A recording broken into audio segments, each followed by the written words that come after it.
सभी को मेरा नमस्कार। मैं आज इस अवसर के लिए आपके विद्यालय के प्रबंधक दीपा राम जी का धन्यवाद व्यक्त करना चाहूँगा। ये पिछले 2-3 दिन से मेरे से लगातार कॉल कर रहे हैं कि साहब आप एक बार मेरे विद्यालय में ज़रूर आके जाइए, ताकि आपसे हो सकता है कोई न कोई बच्चा प्रेरित हो और उसको भी कुछ सीखने को मिले। पहले भी कई बार यहाँ आने के लिए मेरे को आमंत्रित किया, परंतु किसी कारणवश मैं आपके यहाँ पर जो भी कार्यक्रम हुए उसमें उपस्थित नहीं हो सका। फिर कल मेरी शाम को बात हुई तो मैं आऊँगा, मैंने कहा पक्का। तो कि साहब सुबह धूप ज़्यादा होती है, इसलिए आप जल्दी आना, बच्चों को बाद में धूप में बैठने में बड़ी दिक्कत होती है। पर सही भी है कि 10 बज गए हैं और अभी भी धूप इतनी ज़्यादा है, तो ज़्यादा लेट होता तो बड़ा मुश्किल होता। परंतु आप अभी नव जीवन में यानी अपने आप को एक सक्षम नागरिक बनाने के लिए जो अपनों को कड़ी मेहनत करनी होती है, उस पेज में इस पेज में ना कोई दबाव होता है, ना कोई ऐसा आपको जिम्मेदारी होती है। अपना काम होता है कि जो अपन कर सके वो करें, उसी पेज में है। और उसी के लिए आप विद्यालय आते हैं कि अपन अच्छा ज्ञान प्राप्त कर सके, एक अच्छा नागरिक बन सके और अपन के परिवार वाले या अपने परिजन अपने से जो आशाएं रखते हैं उनको अपन पूर्ण कर सके। वो जो मन में सपने पालते हैं वो पूर्ण कर सके। हर माँ बाप की एक ही आशा होती है, एक ही इच्छा होती है कि मेरा बच्चा अच्छा पढ़े, आगे बढ़े और अपने जीवन में सफल हो। वो क्या बने वो मायने नहीं रखता है कि आप आगे जाके क्या बन रहे हो सकता है कोई अच्छा ऑफिसर बनेगा, हो सकता है कोई अच्छा राजनेता बने, कोई व्यवसायी बने, कोई खेलकूद में बेस्ट खिलाड़ी बने, या कहीं भी किसी भी क्षेत्र में जा सकता है। परंतु एक अच्छा नागरिक बनना अपने आप में मायने रखता है। कुछ नहीं कर रहा है, अपने घर पे खेती बाड़ी का काम भी कर रहा है, वो अपने आप को व्यवस्थित जीवन जीता है और दूसरों के लिए एक आदर्श बनता है, तो वो भी एक अच्छा नागरिक है। तो आप सभी को हर परिजन यही चाहता है कि अपन बच्चे को आगे भेजे और उसी के तहत आपको यहाँ भेजा जाता है। आप बड़े सौभाग्यशाली हैं कि आपको पढ़ने के लिए इतना अच्छा माहौल दे रहे हैं कि आपके परिजन आपको यहाँ तक भेज रहे हैं, अच्छे कपड़े दिला रहे हैं, अच्छी बुक्स दिला रहे हैं और पढ़ने के लिए इतना शानदार यहाँ पर माहौल दे रहे हैं। तो वो सब जो भी आपको दिया जा रहा है उसका फायदा उठाते हुए अपन आगे कैसे बढ़ सकते हैं, ये अपन सबन की कोशिश होनी चाहिए। और इसमें आप जिस भी फील्ड में जो भी करें बेस्ट रहता है। आपको पता है कि आप खेलते हैं तो भी बच्चे हैं कि किसी न किसी क्षेत्र में आगे जाएंगे, अच्छी पढ़ाई करके टॉपर आ रहे हैं तो भी है किसी न किसी फील्ड में आप आगे जाएंगे। अच्छा कोई डांस कर सकता है तो हो सकता है उसका फील्ड आगे एज ए नर्तक के रूप में हो। अच्छा कोई गायन करता है तो हो सकता है उसका फील्ड अच्छा और चीज में हो। कोई अच्छा लीडरशिप यानी नेतृत्व करता है तो हो सकता है वो भविष्य में राजनीतिक क्षेत्र में जाए। किसी का अलग अलग आइडिया दिमाग में इनोवेशन आता है कि मैं ये कर लूँ वो कर लूँ, चाहे साइंस फेयर हो या अन्य किसी माध्यम से, तो हो सकता है वो अच्छा वैज्ञानिक बन जाए या अच्छा इंजीनियर बन जाए, या हो सकता है और कोई ऐसे नवाचारिक तकनीक के क्षेत्र में वो आगे बढ़ जाए। तो आज अपन जहाँ हैं यहाँ पर अपन शून्य हैं। आज से अपन जो भी सीख रहे हैं वो अपने लिए मायने रखता है कि अपन आगे कैसे बढ़ सके। मेरे बारे में दीपा राम जी ने बता भी दिया। मैं आपकी तरह ही एक पल्ला बसा हुआ गाँव ग्रामीण इलाके से हूँ, कोई अलग ऐसा वीआईपी घर घराने से नहीं हूँ। ठीक है, बताना भी उचित नहीं है कि मेरा मैं खुद पढ़ाई करूं, बट वास्तविकता ये है कि मैं एक ग्रामीण इलाके से एक गांव में रहने वाली ढाणी से निकला हुआ हूं।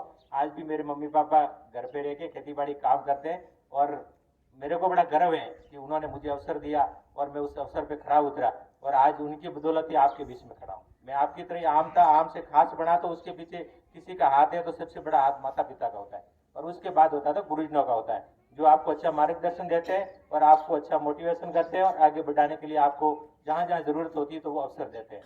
तो आप सभी यहाँ पर जो भी बैठे हैं उनमें माता पिता तो आपको सबने अवसर दिया ही है, आपके गुरुजन रात दिन मेहनत कर ही रहे कि आप कैसे आगे बढ़े, कैसे आप जा सके, जो भी आपकी कमियां उसको कैसे सुधारा जा सके, तो उसके लिए वो प्रयासरत है।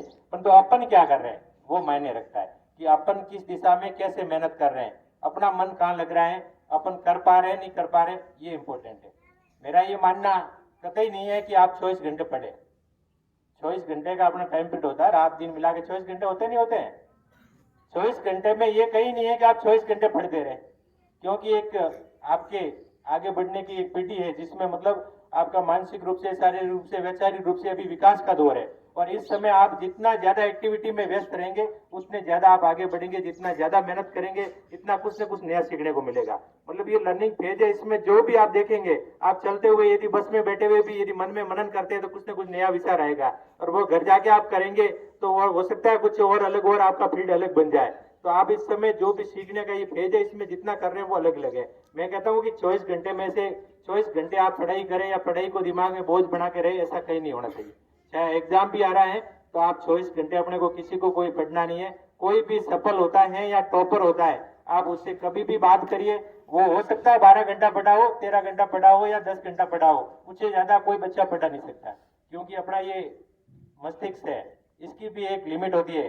अपन विज्ञान के छात्र हैं तो मस्तिष्क के बारे में सब कुछ पढ़ा होगा कि इसके अंदर जो भी अलग अलग आपकी नसें होती है, जो अलग अलग काम करती है, उसके 3 पार्ट्स या अलग अलग होते हैं कि एक सोचने का काम करता है, एक आगे क्या करना डिसीजन लेने का काम करता है। तो वैसे ही इसकी भी एक क्षमता है कि इससे ज्यादा अपन कुछ नहीं कर सकते।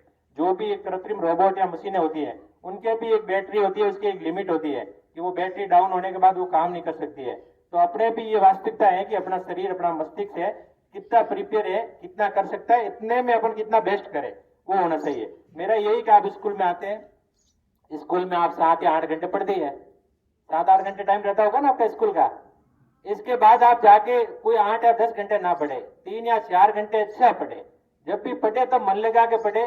पढ़ते वक्त ये बात होनी चाहिए कि आपका फोन या जो भी आपके घर पे ऐसे टीवी या कोई भी हो, उनसे दूरी बना के रखे, वो बंद अवस्था में हो, और जो भी पढ़ रहे तब मन वहां होना चाहिए कि मैं पढ़ाई कर रहा हूँ। इसके अलावा दूसरी चीज भी नहीं होना चाहिए। चाहे वो 3 घंटे पढ़े, 2 घंटे पढ़े, 4 घंटे पढ़े, ऐसा नहीं कि आप 10 घंटे किताब तो लेके बैठे हैं।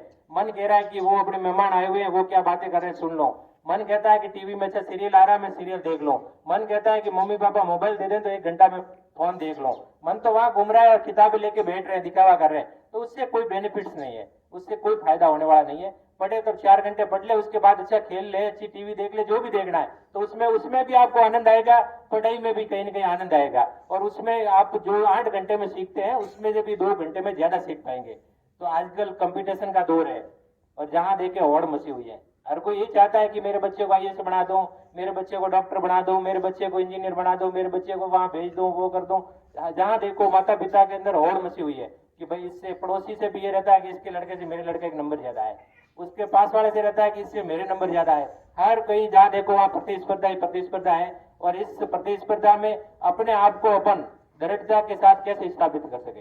कई बार मन में नकारात्मक विचार भी आते हैं कि मेरे से हो नहीं रहा है, और मम्मी पापा मेरे से बहुत ज्यादा आस करते हैं कि मैं ये कर लूं वो कर लूं, परंतु अपन नहीं कर पाते तो नकारात्मकता विचार आते हैं। उस नकारात्मकता को मन में कभी नहीं अपनाना चाहिए। हो सकता है वो है अपनी जगह, मैं हूं मेरी जगह हूं।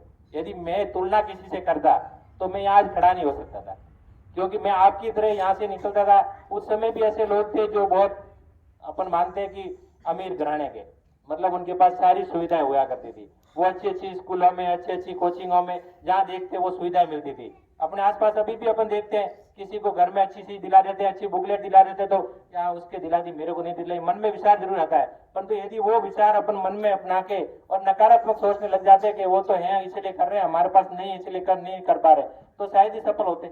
और मैं तो मानता हूँ कि वो नहीं पाते, क्योंकि अपन तुलना करेंगे तो तुलना में जिन टाइम वेस्ट करते जाएंगे उससे उल्टे नेगेटिविटी रहेगी और अपन और विचलित होते जाएंगे।